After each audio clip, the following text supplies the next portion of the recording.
तो virtual work तुम लोग का समाप्त हो गया। After virtual work we are going to study common catenary equilibrium of strings and chains. तो कॉमन कैटेनरी में हम लोग स्ट्रिंग्स और चेन्स के इक्विलिब्रियम के बारे में पढ़ेंगे। देखो, the word catenary is derived from the Latin word catena meaning chain. इसका मतलब हो गया chain. In the present chapter we shall consider strings which are perfectly flexible. It means they offer no resistance on bending at any point. In such case, the resultant action across any section of the string consists of a single force whose line of action is along the tangent to the curve formed by the string. यानी string के किसी point पे जो tension होगा वो क्या होगा, या रिजल्टेंट एक्शन क्या हुआ, उसके उस पॉइंट पे टेंजेंट के अलॉन्ग होगा।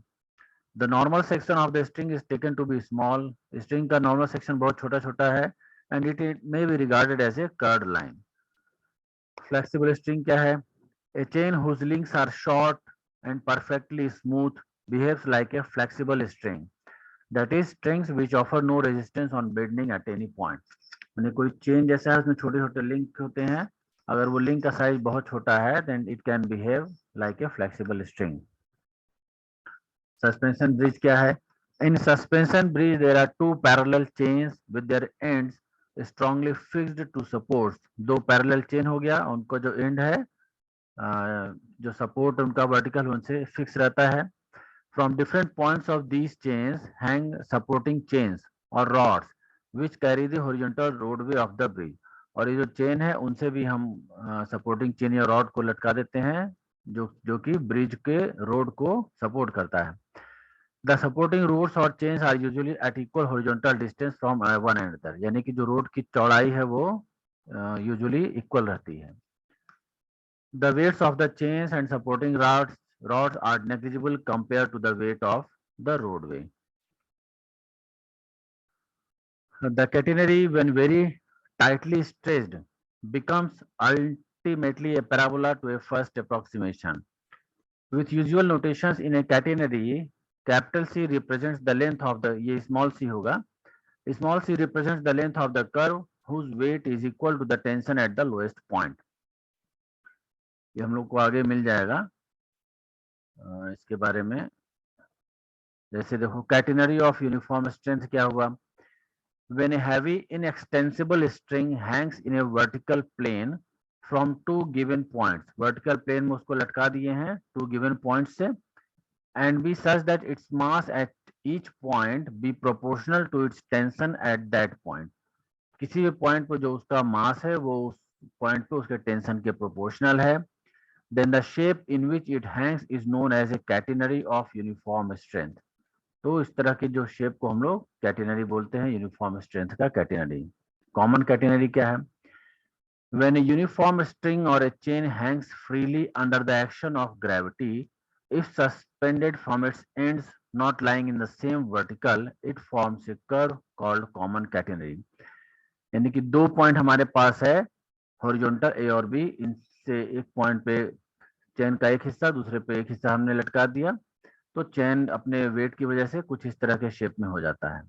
This shape is your common catenary.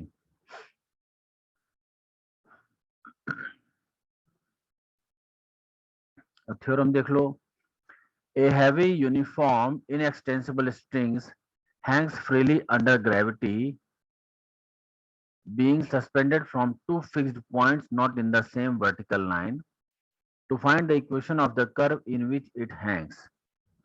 देखो इसका प्रूफ, मतलब ये एक हैवी इनएक्सटेंसिबल स्ट्रिंग है जो कि दो पॉइंट से हमने लटका दिया इसको, ये दोनों एक ही वर्टिकल लाइन में नहीं है। अब इस कर्व का हमें इक्वेशन चाहिए। Let A and B be two fixed points, A और बी हमारे पास दो फिक्स्ड पॉइंट है, from which a uniform heavy inextensible string is suspended. इन दोनों पॉइंट से स्ट्रिंग को हमने लटका दिया। This length is B to C is L by two and C to A is L by 2, so the whole length of this string is L from A to B.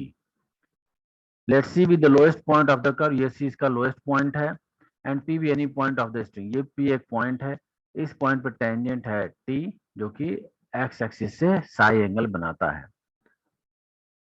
O पे perpendicular है y axis CD, let C P is equal to S, C P C से लेके P तक जो string का length है वो small S है, and let W be the weight per unit length of the string, जो स्ट्रिंग है उसका वेट पर यूनिट लेंथ हमने ले लिया small W.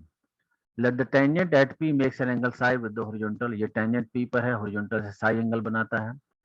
Take a point O at a vertical depth C below the lowest point, ये capital C यहाँ से small C distance पे हम चले गए पॉइंट ओ पर, यानी कि O C is equal to small C, और इसको हमने ओरिजिन ले लिया, and horizontal and the vertical through O as X axis and Y axis, ये एक्स एक्सिस हो गया and this is your Y axis.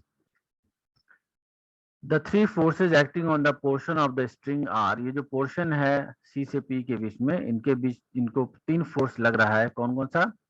The tension T at P along the tangent at P, point P पर tangent जो है उस tangent पर tension T लग रहा है।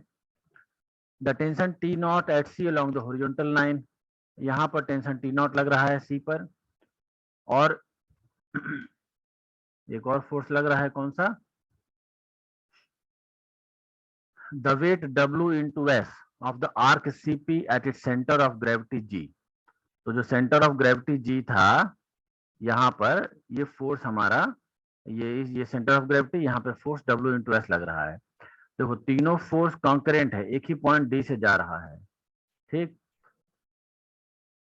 तो the three forces are concurrent at point D, resolving the forces horizontally and vertically we get T cos psi, जो पी पे टेंजेंट है उसका हॉरिजॉन्टल कंपोनेंट होगा टी कॉस साई, वो बैलेंस करेगा टी नॉट को जो कि लोएस्ट पॉइंट पर है, so it is suppose it is W into C, and T sine psi जो वर्टिकल कंपोनेंट है वो स्ट्रिंग के वेट डब्ल्यू एस को बैलेंस करेगा।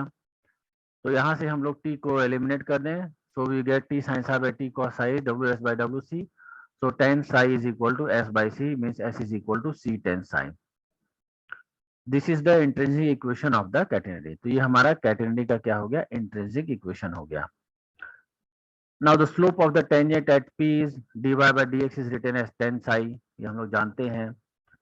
तो s is equal to c into tan psi है, so s will be c into dy by dx, capital P ले लो dy by dx, so s will be c into capital P.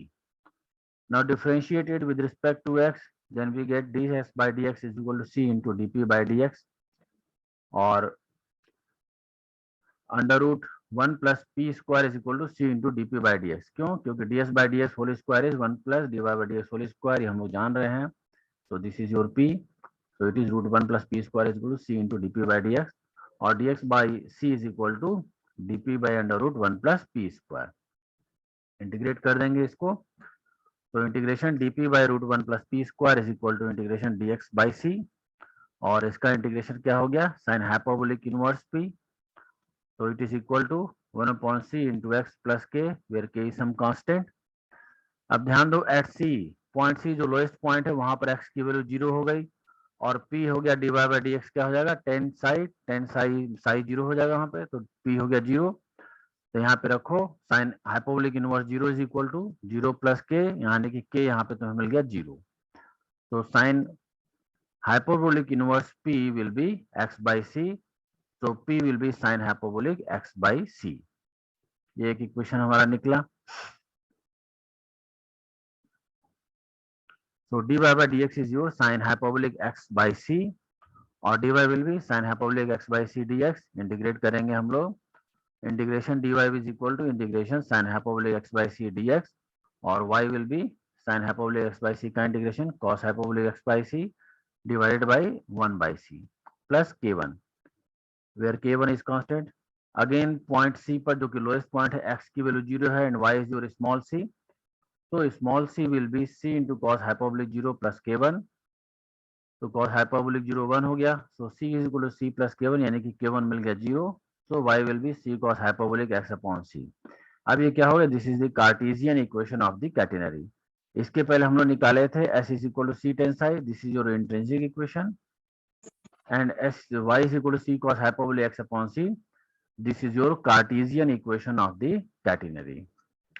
तो ये दोनों जो result है बड़ा important है, कई बार पूछ चुका है विनोद भाव यूनिवर्सिटी के एग्जाम में।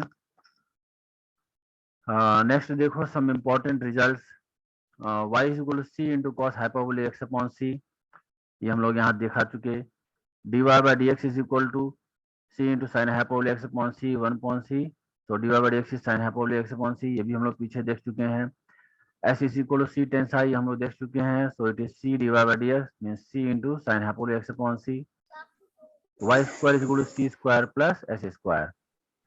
नहीं सीनियर बच्चे लोग को टेस्ट होने को छुट्टी रहेगी स्कूल में या क्लास में रहेगी? बात नहीं करो भाई आपस में तुम लोग। देखो इसका proof, y is equal to c cos hyperbolic x upon c, तो y स्क्वायर ले लेंगे। It will be c square cos hyperbolic square x by c, और y square is equal to c square into 1 plus sin hyperbolic square x by c। क्यों? क्योंकि cos hyperbolic square theta minus sin hyperbolic square theta is equal to 1 होता है। तो y square will be c square plus c square sin hyperbolic square x by c। तो y square will be c square plus c sin hyperbolic x by c whole square, और y square is equal to c square plus s square. क्यों? Because c sin hyperbolic x upon c is your s। देखो s is equal to c sin hyperbolic x upon c, तो y square is equal to c square plus s square हमारा ये proof हो गया। Next, y is equal to c sec psi कैसे आता है? y square है c square plus s square, तो c स्क्वायर प्लस s की value c tan psi whole square. तो c square plus c square tan square psi, so y square c square into 1 plus tan square psi. y square हो गया c square sec square psi, root ले लेंगे तो y is equal to c sec psi, ये भी proof हो गया। Next है x is equal to c into log tan psi plus sec psi. इस फॉर्मूले का हम लोग बहुत जगह यूज करेंगे। y is equal to c sec psi है and s is equal to c tan psi है। तो c cos hyperbolic x upon c is equal to c sec psi, क्योंकि y की value c cos hyperbolic x upon c है, and c sin hyperbolic x upon c is your c tan psi। तो cos hyperbolic x upon c is your sec psi and sin hyperbolic x upon c is your tan psi। तो cos hyperbolic x upon c plus sin hyperbolic x upon c will be sec psi plus tan psi। और इसका cos hyperbolic x upon c क्या होता है? e to power x upon c plus to power minus x upon c by 2, and plus sin hyperbolic x by c का value e to power x upon c minus e to power minus x upon c by 2, and this is equal to sec psi plus tan psi। इन दोनों को जोड़ेंगे तो हमें मिल जाएगा e to power x upon psi is equal to sec psi plus tan psi। दोनों तरफ का log ले लीजिए, तो x upon psi x upon c will be log sec psi plus tan psi. It means x is equal to c into log sec psi plus tan psi। ये बड़ा ही important formula है, हम लोग इसको बार बार यूज करेंगे problem solve करने में।